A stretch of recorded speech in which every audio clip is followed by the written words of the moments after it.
അല്ല ഇതിന് പ്രത്യേകിച്ച് ഞങ്ങൾ അങ്ങനത്തെ ഒരു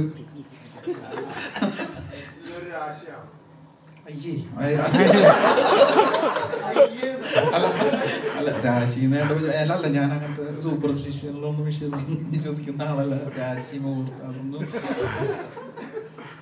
അങ്ങനെയൊന്നല്ല. അവൻ ഭയങ്കര കംഫർട്ടബിൾ, നല്ല നടനാണ്.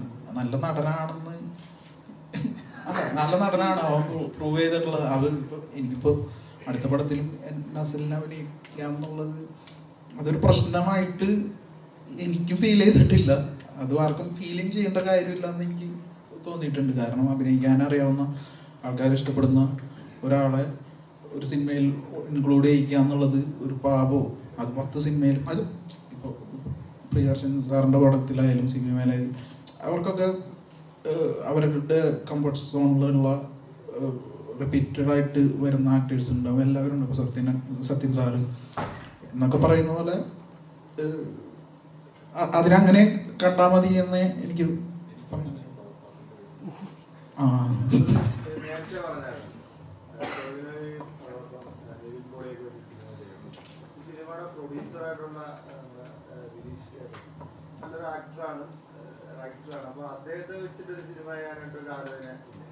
അദ്ദേഹത്തെ വെച്ചൊരു സിനിമ ചെയ്തിട്ടുണ്ട്, അത് വരും. അങ്ങനെ ഉണ്ടായിരുന്ന സമയത്ത് ആളുകൾ പലപ്പോഴും അത് ബ്രേക്ക് ചെയ്തിട്ടൊക്കെ വേറെ സിനിമകൾ ചെയ്തിട്ടുണ്ട്. ഇപ്പോൾ നിവിൻ പോളി മൂത്തോൻ ചെയ്തിട്ടുണ്ട്, ഭയങ്കര ഗ്രൗണ്ട് ബ്രേക്കിംഗ് ആയിട്ടുള്ളത്. ഷെയ്ൻ ആരും പറയാതെ തന്നെ RDX പോലെ ഈ ആക്ഷൻ സിനിമകളിലേക്കൊക്കെ മാറിയിട്ടുണ്ട്. അപ്പോൾ ഈ കംപ്ലീറ്റ്ലി വേറൊരു ജോണറിൽ ഒരു ആക്ഷൻ സിനിമയോ അല്ലെങ്കിൽ പറഞ്ഞ ഹൈ ഇൻറ്റൻസ് ആയിട്ടുള്ള ഒരു സിനിമയൊക്കെ കുരുതിയിൽ അതിൻ്റെ ഷെയ്ഡ്സ് കണ്ടിട്ടുണ്ട്. അങ്ങനെ മൊത്തത്തിൽ മാറുന്ന റോളുകൾ വരുന്നുണ്ടോ? അങ്ങനെ മനസ്സിൽ പ്ലാൻ ഉണ്ടോ?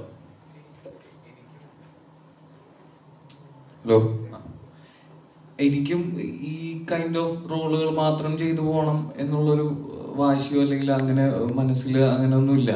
എനിക്കും ഇതേപോലെ നല്ല കഥാപാത്രങ്ങൾ വരികയാണ്, അത് എനിക്കും അതിലെന്തെങ്കിലും ചെയ്യാൻ പറ്റുന്ന തരത്തിലുള്ള സബ്ജക്റ്റുകൾ വരികയാണെന്നുണ്ടെങ്കിൽ ഉറപ്പായിട്ടും ഞാൻ ഇനി വരുന്ന സബ്ജക്റ്റുകളാണെങ്കിലും കുറച്ചും കൂടി ഡിഫറെൻ്റ് ആയിട്ടുള്ളതാണ് ക്യാരക്ടേഴ്സ് ഇതുവരെ ചെയ്തതിൽ നിന്നും.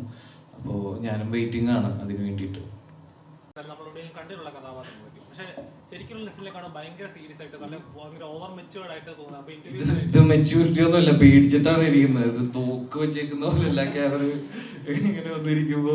ഇന്റർവ്യൂസ് ഒക്കെ ആണെങ്കിലും ടക്കൊക്കെ പറഞ്ഞ ഭയങ്കരമായിട്ട് ഇരിക്കുന്ന ഒരു അങ്ങനെ ഒരാളായിട്ട് ഫീൽ ചെയ്യുന്നത്. അപ്പൊ സോഷ്യൽ മീഡിയയിലായാലും അങ്ങനെ ഭയങ്കര സീരിയസ് ആയിട്ട് ഇരിക്കുന്ന ഒരാളായിട്ട് ഫീൽ ചെയ്യാറുണ്ട്.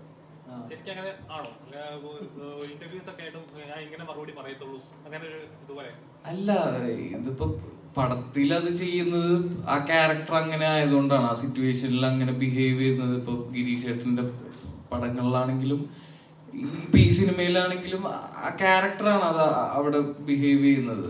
അപ്പം ഞാൻ റിയൽ ലൈഫിൽ ഇങ്ങനെ സത്യം പറഞ്ഞു കഴിഞ്ഞാൽ പേടിച്ചിരിക്കുകയാണ്. അത് ഇങ്ങനെയാണ് പൊതുവെ.